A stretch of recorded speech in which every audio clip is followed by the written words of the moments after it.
guys, welcome to another episode from All About Sports, the podcast. Today's episode, we will be discussing tennis. In our previous episodes, we've discussed different sports already, and today's topic is going to be all about tennis.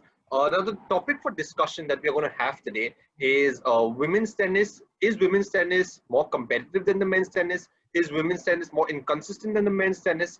So that is basically what we'll be discussing into. We'll be diving deep into. Now, obviously, women's tennis, we have a world champion in Serena Williams, who has gone on to win 23 Grand Slams.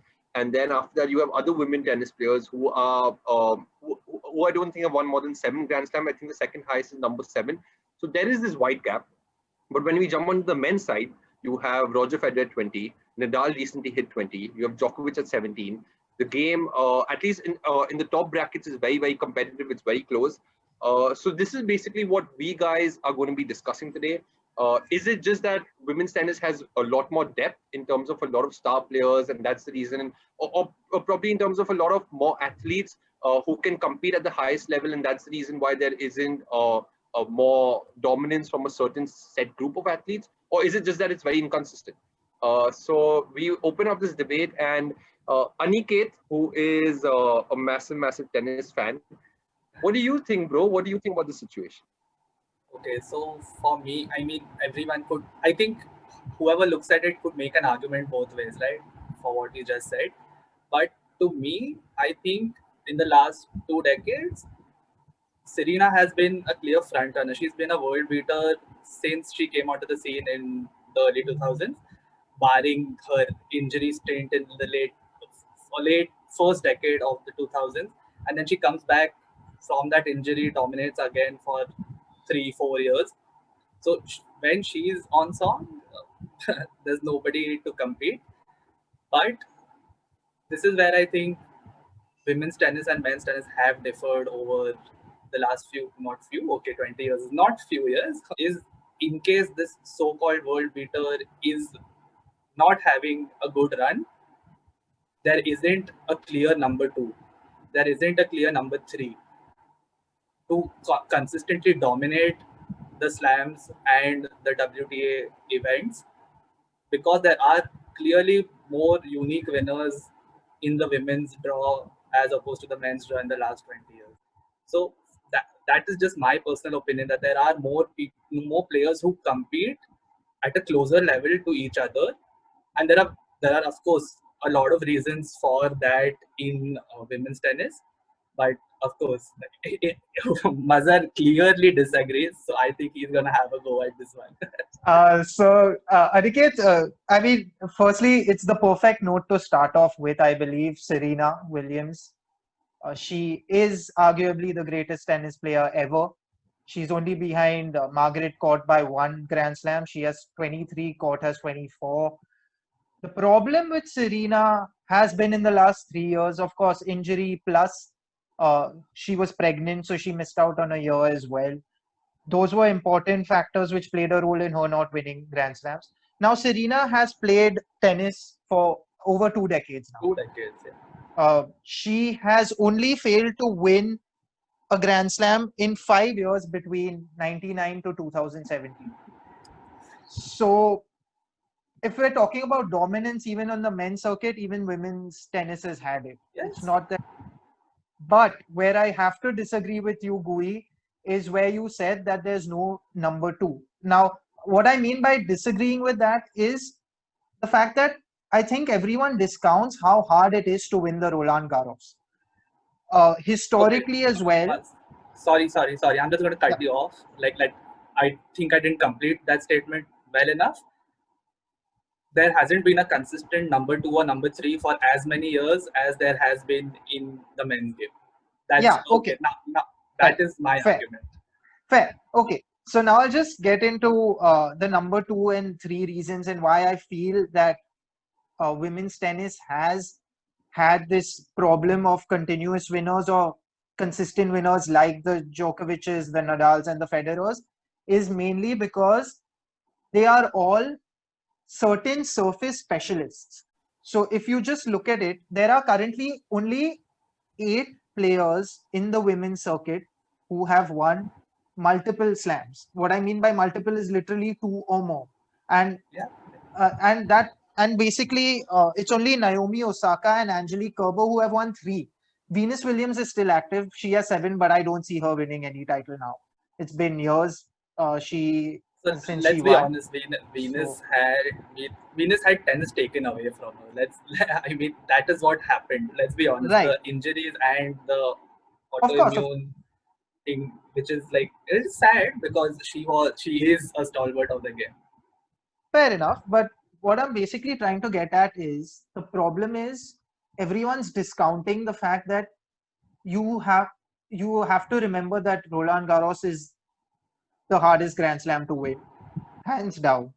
The other problem with Roland Garros is historically as well in women's tennis, there hasn't been a dominant force in that one open. Justine Henin was the only one who won 3 in a row. Exactly. I was Plus, absolutely coming to that. Yeah. right, plus Sharapova made 3 finals consecutively. But that was pretty much it in the modern decade. So I think if you rule that out, now you can come to the consistencies that we've been seeing recently. Naomi Osaka is a hardcore queen, I would say. She's too Yeah. young. She'll become much better once she gets more experience. I see her dominating at least the hardcore tournaments. So I expect her to dominate the Australian Open and the US Open. Of course, being American, there's home support as well at the US Open, which gives her that upper hand.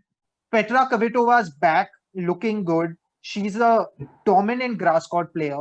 So I'm expecting her to start winning as well. So I am seeing certain players winning consistently at certain slams, but the problem is they won't be able to challenge in all surfaces only because they aren't great across all surfaces. But that doesn't mean it's they are inconsistent or they are lacking in certain aspects of the game. It's just that everyone grows up playing on a certain surface. It's very hard to adapt. We can't forget that Federer, Nadal, and Djokovic are actually Generational. generational Generational. talents. Yeah. Exactly. So, So so I just want to end on this note, and then, of course, we can take this discussion further. But for me, saying that women's tennis is inconsistent is a bit harsh, simply because I see it being a surface case and everyone being dominant or good players on particular surfaces. I'm really glad y'all mentioned that because I think y'all brought up two important distinctions. One is let's talk about we're talking about tennis since 2000. And when we talk about tennis since 2000, like you all mentioned, we're talking basically from men's singles tennis. We're talking about Federer, Djokovic, Rafael Nadal, which really is for all time the golden era of men's singles tennis. These three are the top leaders in total Grand Slams. The second highest is the lowest of them is Djokovic with 17, and the next highest is 14. I think the distinction is just exact, and I think the distinction is just this isn't the golden era for women's tennis. They do have Serena Williams, who is probably is the greatest player of all time, but in terms of competition, it isn't the era of like Margaret Court versus Billie Jean King. It's not Navratilova versus Steffi Graf. It isn't that golden era type year for women's tennis, and it'll maybe come again later. And I think that's just really the distinction. I think this has been the greatest decade or 2 decades of men's tennis from top elite talent competition. I don't think it is for women's tennis, which it was in like the 1990s, maybe in the 1980s, 1990s, and that's really just. And I don't think for a second that there hasn't been a dominant force or multiple forces in the last 2 decades. If you look at the first decade of the 2000s, I think 30 out of 44 slams, 40 slams were won between 4 people. It was between Serena, Venus, Kim Clijsters, and Justine Henin. Yeah. Which is which is an absurd 65%. It's crazy, right? To think that they were not dominant or they were inconsistent, wrong. All right, but Mazhar said it very well. He articulated that bit very well. Where say Justine Henin was constantly competing on clay, and clay, unless her name is Rafa Nadal, let's be honest, it's anyone's game.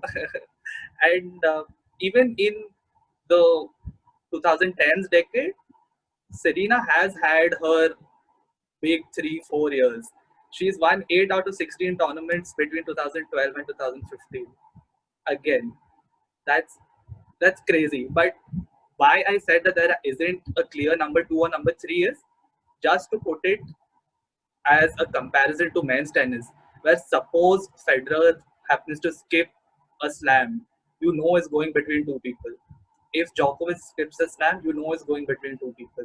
But there have been so many unique winners in women's tennis that you can't say that. So, which is why I believe women's tennis is more competitive, by the way. Which is why I think it is more competitive. Not to say that they're inconsistent. There are more people who can mount a challenge on the number 2 or number 3. Is what I wanted to say. I 100% agree with you guys. Like the top 3 in men's tennis are generational, but in men's tennis, there's been other competitors coming into the place, and they have been there for a certain amount of time. Like for example, we had a Murray, we had Davydenko, we had Roddick, we had Hewitt. All these guys, when they came, they competed, they challenged. Of course, they could not become the Federers or the Nadals or the Djokovic's, but their challenge was consistent for a certain duration of time. My look at the women's scene is, while there are some clear-cut players who are just absolutely dominant, in terms of challenging that domination and consistently challenging that domination for a period of time, I don't see too much out there because, like, for example, certain things I'd like to discuss is, and right now only I'm saying some of the pronunciations, I'm going to get them wrong. So that's just a disclaimer. We have Caroline Wozniacki. She won the Australian Open in 2018. Fantastic player, but after that, nothing. She's just not been there on the scene. She's not been dominant. She's not been winning. Then after that, we have Angelique Kerb. She won 3 Grand Slams. In 2016, she wins the Australian Open, US Open. 2017, she doesn't even get past the 4th round. 2018, she wins Wimbledon. 1920, again, she doesn't get beyond the 4th round. Then we have Simona Halep or Halep. Again, she wins 2 slams in 2018-19. But after that, she's been struggling to get past the 4th round. You have Ana Ivanovic, who was a thorough champion. Like, she was a great player. She was seeded number 1. She has a nosedive all the way down to seed 65. She wins the French Open in 2018. She's competitive till 2016. In those 34 Grand Slams that she plays, only on 3 occasions, she goes to the quarterfinals and above that. So what I'm trying to say is, like, in the women's game, there is a certain degree of inconsistency as compared to the men's players who have won Grand Slams and are at least challenging to win Grand Slams. In the women's game, someone who wins a Grand Slam, next tournament, they probably go out in the 1st round, or 2nd round, or 3rd round. And that level of consistency to compete or to challenge is missing. So I actually, well, I don't necessarily disagree with that. I think there are a couple of factors at play. I think the first one is timing. I think we've gotten really lucky with the Rafa Djokovic Federer situation because of timing. They've hit their primes. Other than Federer, maybe you started a little bit earlier, somewhat at a similar time, right? It was Federer started, then Nadal comes in, then finally Djokovic, who was like number 3 for a while, finally hits his stride. And so basically for us, the 2010s have been all 3 of them firing it on all cylinders. So I think one issue that's happened is timing, right? So Serena has been a kind of consistent force through the 2000s. Beginning of the 2000s, we have like Venus Williams, maybe Lindsay Davenport. As we go later, we have Kim Clijsters. And then some interesting, Justine Henin as well, or Henna through the 2000s. And then some interesting things happened, right? So I think some of the people who are meant to be the competitors, the number 2s, consistent number 2s, consistent number 3s, have had just things come up. I think exactly like we mentioned, Venus Williams with her health issues. Kim Clijsters, she retired at 28, I want to say, like really, really young. There are some fantastic examples. Sharapova lost multiple years because of a shoulder, if I'm not wrong. Lena retired after 2 French Open wins because of a bad knee. And let's be honest, there are injuries on the men's side as well. But it's just that you never notice those injuries because the top 3 are never injured at the same time. The top 3 are never injured at the same time. So it's almost, there is a clear favorite right off the bat for every Grand Slam in possibly the last 15 years, since when Federer really kicked in. In fact, with the women's game, I would say there are 2 ways to look at it, because there is no, like in the men's game, there are 4 Grand Slams. We know it's either going to be Federer or Nadal or Djokovic and blah, blah, blah.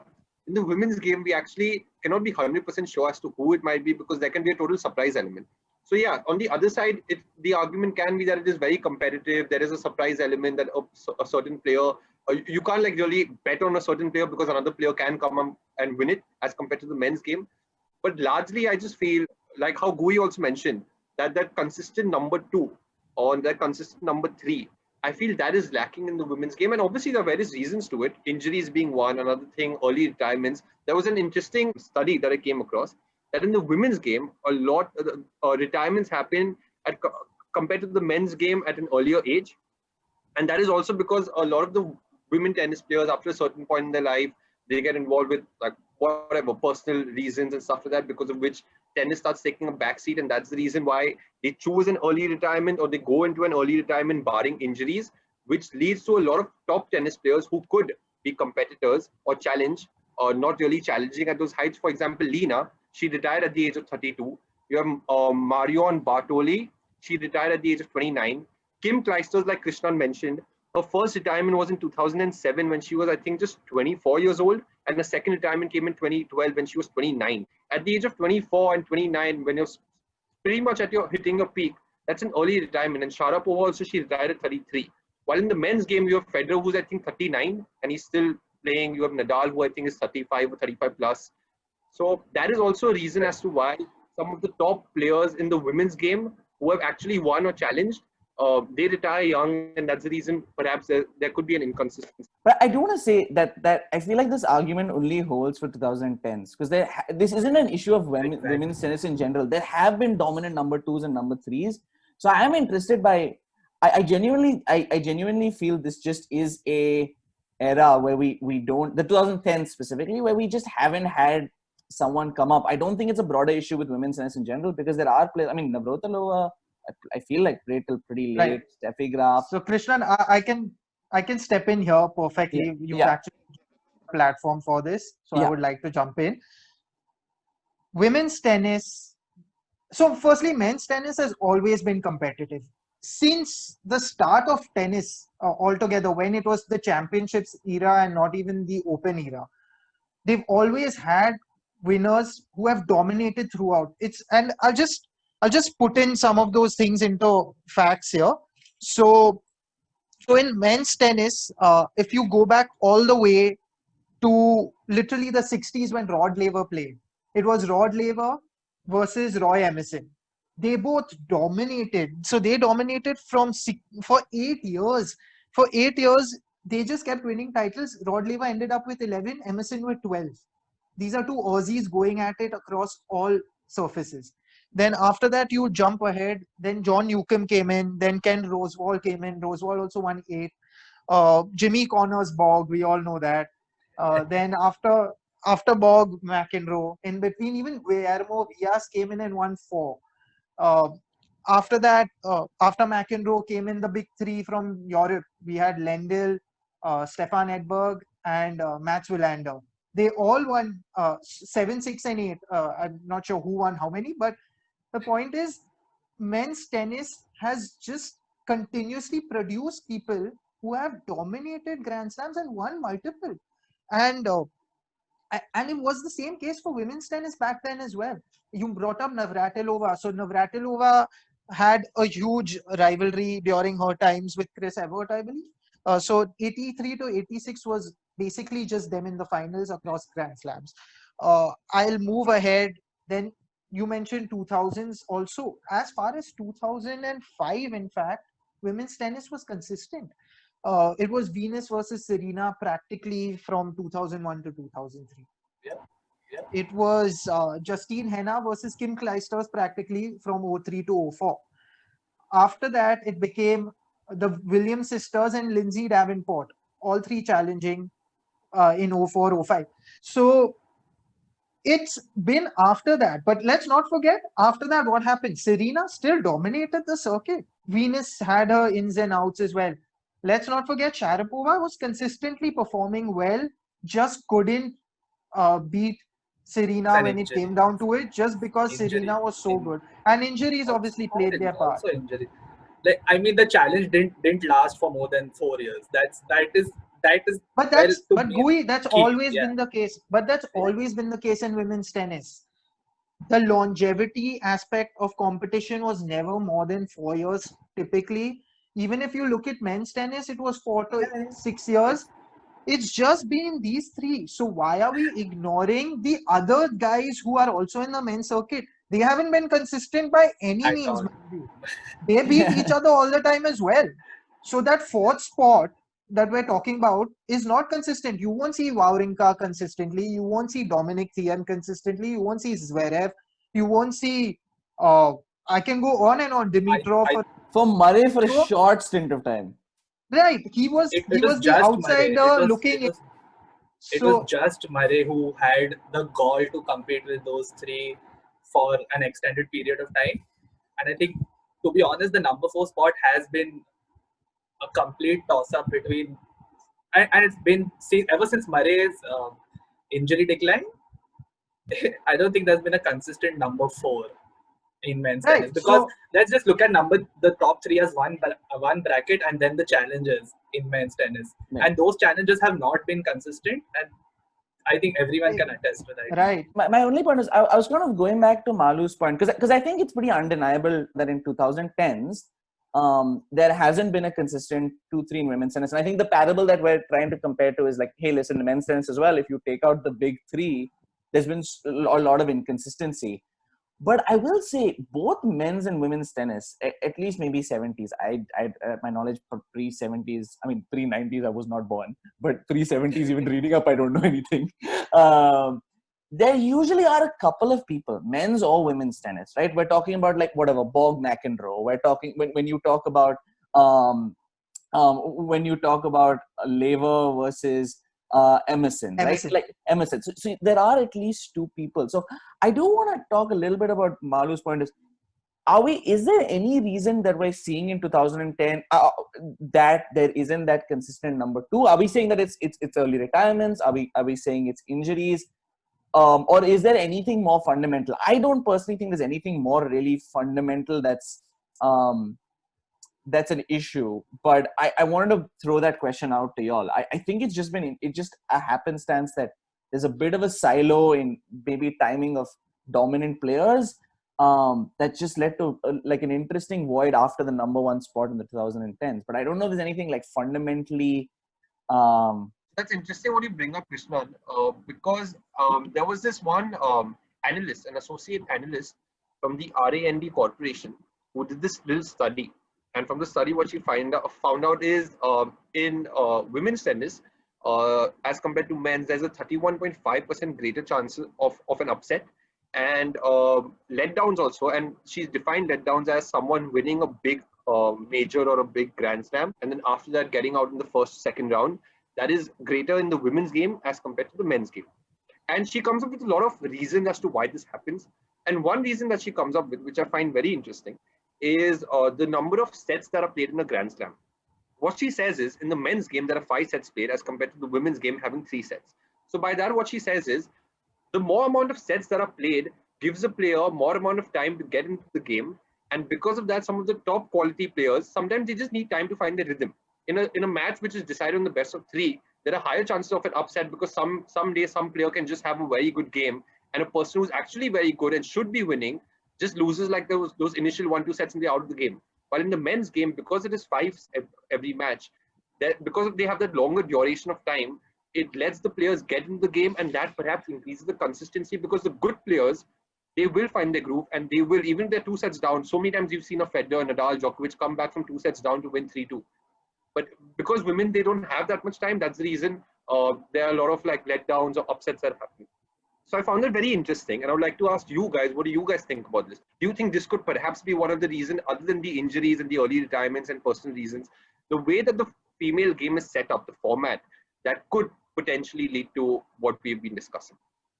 Fantastic, Shubham. Perfect. I think this didn't come to my mind, so I'm glad you found this and you brought this up, because now that I come to think of it, and especially whoever plays tennis knows it, it's so true. Any sport, you can have a bad day. So to find your feet sometimes takes time. Even if you see in football, there are slow starter teams. Even in basketball, you see it. The difference is they have so much time on their side to come back.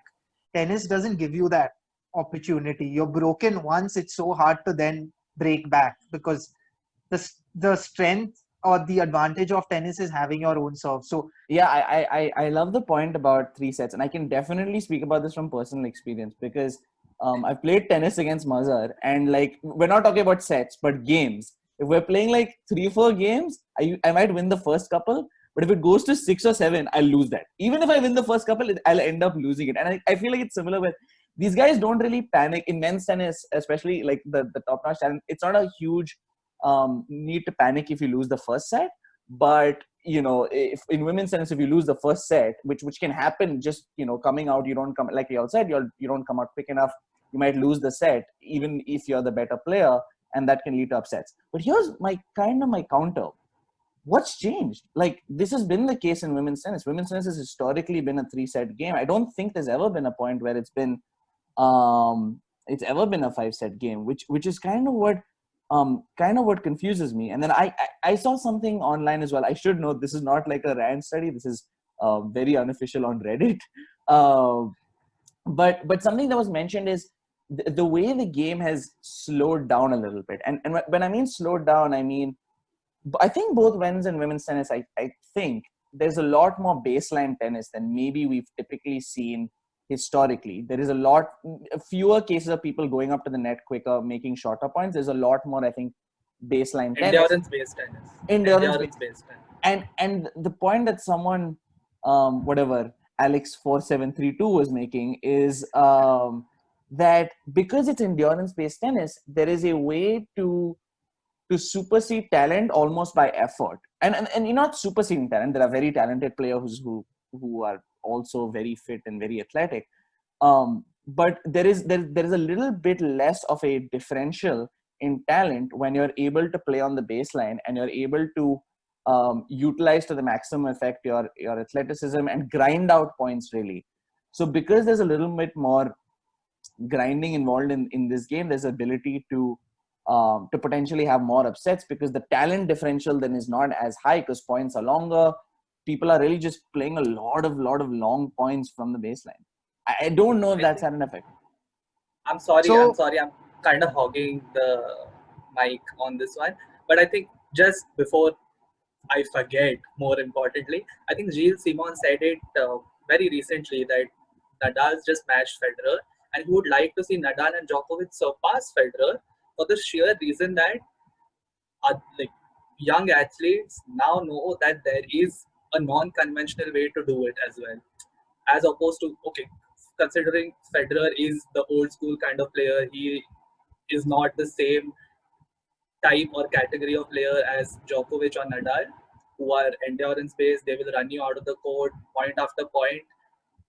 So I mean, there are tennis players who don't play the conventional game who are also making this point, because there is now an alternate which has proven to be so effective in Nadal and Djokovic. Can we see more of it? And let's, again, the 3-set point as well.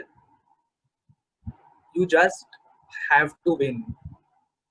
So, I mean, there's no scope of dropping a set.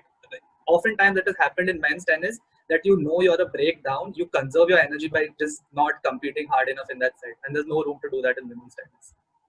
Right, and I think the 3-set point is brilliant simply because you see it in the ATP tournaments, which are 3 sets, and you see the big guns losing. So because they lose the first set and then it's hard to come back. So I think that is also key, and you shouldn't forget that. We're only looking at Grand Slams, but when you look at actually the 3-set factor of men's tennis, it's the same result. So the main thing, guys, and just one thing that I want to wrap up with, I think that will rest my case, is we have, and this actually supports Maloo's point of women's tennis being so inconsistent, is the fact that there have been 31 Grand Slam winners in women's tennis since the 2000s. 31! And that includes the most recent Roland Garros win as well. And men's tennis, on the other hand, has only had, anyone wants to guess? 19? Yeah, 19 winners since 2000. But if you roll on that, you remove the big three. Now anyone wants to guess how many? under like 7. It's 7, exactly. It's 7. And if you talk about exactly from the time when Rafa won his first French Open, it's been only 6. So look at the difference. Women's tennis has basically 12 more winners than men's tennis since the 2000s. So yeah, that's how I'm going to end this. And just to add to what Mazhar said, this I think is around 2017 or 2018. In the last 8 majors of the women tennis tour, there were 8 different winners, and in the 9 in the WTA finals, also including some of the most important tournaments in the women tennis circuit, that includes Grand Slam and the WTA finals. There have been 9 different players who have won in the last 10 of them in 2017, 2018. This further highlights as to how there are a lot of different players coming up, and perhaps there could be a little bit of inconsistency out there. So yeah, I think all of us have been, I would say, we do understand that the men's tennis is generational, at least what we are witnessing. There are these 3 legends who are just dominating, and like you guys, in fact, I think it was Goi or Mazhar who brought up the point that the 4th place in the men's game is also very inconsistent. There is no real challenge for the 4th position. It's always just the top 3. And in the women's game, it's just a total different ball game where you never know who's going to win what. Now that can be because of various reasons. You put it down to the format, you put it down to being surface specialist, you put it down to early retirements, looking into your personal life, injuries, whatever. But yeah, that is just something that we guys want to discuss in today's podcast, and we put it out there for all you guys to let us know what you guys think now.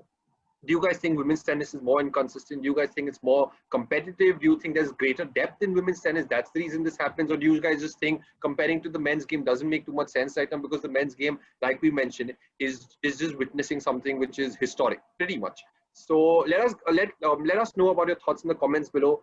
Do like, share, subscribe. Our previous podcast will be linked below. Follow us on all our social media platforms, and we guys should see you all next week with another interesting topic to discuss with you guys. Bye.